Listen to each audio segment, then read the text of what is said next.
Do you want to know the fastest way to make $1 million in real estate? Well, I'm about to tell you.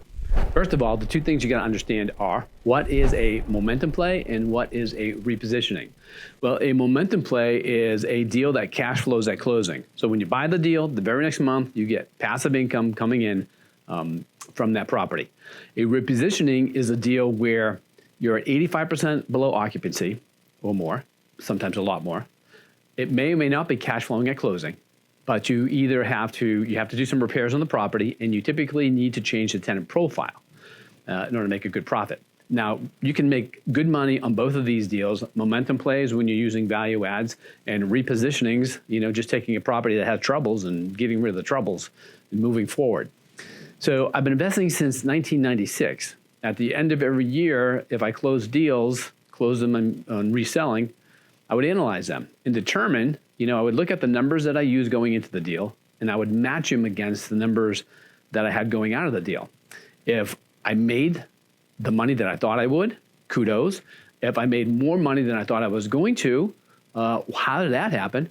And then if I made less money or no money on that deal, how did that happen?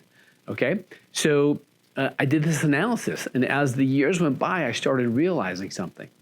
The deals that I made the most money on all kind of fell into these certain parameters, okay?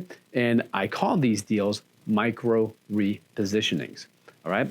Micro repositioning. So what are the parameters of a micro repositioning? Well, first of all, okay, these deals were bought at 86 to 91% occupancy. So what does that mean? That means that the property was in decline, but it hadn't gone below 85% occupancy, which would make it a true repositioning.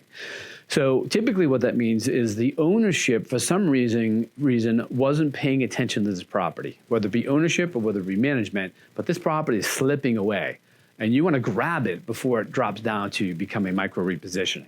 All right. And now we're also assuming that the market occupancy is anywhere from 93% or above. So if you can get a property at, say, 88% occupancy and the current market occupancy is 93%, well, your delta right there is 88 to 93. As long as you're buying based on actual numbers, write that down. That's the most important thing. We always buy based on actual numbers. As long as you're buying on actual numbers, you have 89, 90, 91, 92, 93 in profit just from the value add, okay? And if you buy it based on cash flow, you buy it based on actual numbers and you buy it cash flowing, so the property is already cash flowing at closing, you have all this extra reward from finding and buying that property. So secondly, it's got to be a B property. What's a B property? Well, there's 4 different classes of properties. A, luxury types of properties, relatively built within the last 10 years or so. Bs, built within the last 20 or 30 years. Okay, they have white-collar workers and some blue-collar workers. C property is a property that has mainly service workers, blue-collar workers in there. And D properties are D for difficult, D for drug dealer, typically. Okay, we're going to buy these micro repositionings. When I looked at my history, they were all B properties, and they were in B areas, okay? You can have a C property in a B area. You could have a C property in a D area, okay? But when you're doing a micro repositioning, you want to do B properties and B areas, okay? Secondly, or fourthly, what you want to do is you want to do upgrades, but you only want to be doing upgrades between 3,000 to 7,000 per door. So what do we mean by per door? We mean all of the interior repairs and all of the exterior repairs. If you put them together and you divide them by the number of doors or the number of apartments in the property, then that would give you your figure of how much you're spending on upgrades per door. So a 3,000 to 7,000 upgrade per door, that's just those are simple upgrades. It's painting, maybe it's some carpeting. Maybe you're redoing the landscaping, which is the first thing you always do, is you make that landscaping pop. You may not be putting in more new signage, okay? But when people are driving into that property, you want that landscaping in the exterior shell of the building to be looking really, really good. You want the common areas to be looking really, really good. You want the leasing office to be upgraded and, interior design to go in. And, when you walk into a place and you just feel comfortable, that's what you want there. And then you look at all the different repairs that need to be done in the units, and you look at the repairs that need to be done on the remainder of the exterior of the property.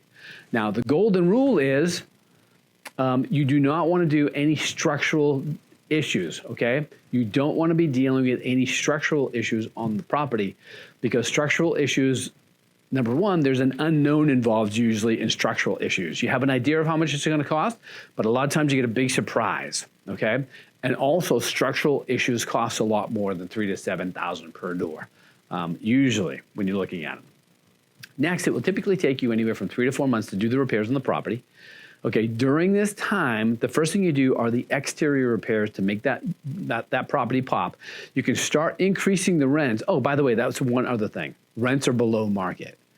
Okay, the rents are below market because as the market starts moving up, if this property is actually losing a tenant base, it's usually losing tenant base because they're not doing the maintenance and repairs on the property. And that's why you lose good tenants, all right, by not handling maintenance requests. And what happens is when you don't handle maintenance requests, okay, usually within 24 hours, that's what's expected, all right, is the good tenants, they're not going to deal with that. When their lease is up, they're gone because they want to live in a place that's kept nice and where the management cares. So when you lose a good tenant to a market in a property that is not handling its maintenance requests and the exterior is not looking up the snuff like it should, you know, and maybe the common areas aren't so great, you're not going to get as good of a quality tenant in return. All right, your tenant base is going to start to, the tenant profile is going to start to get a little less good, for lack of a better phrase. So the good tenants that you're leaving are not being replaced by good tenants. They're being replaced by marginal tenants who will accept the property like that.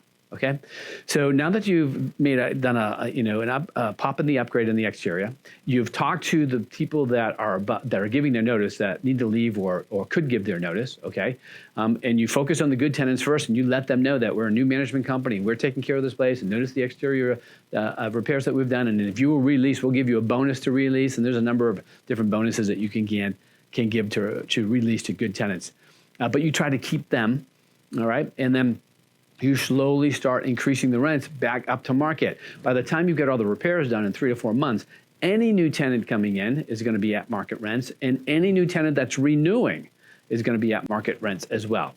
By the time 12 months goes by, which typically by the time every lease, you inherit all the leases of the property.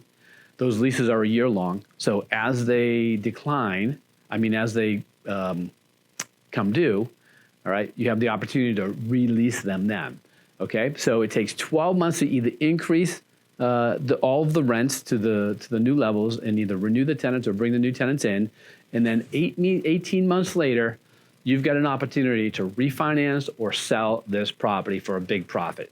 Typically at 100 units, that profit's somewhere around $1 million. Smaller properties, it will be less. Larger properties, it will be more.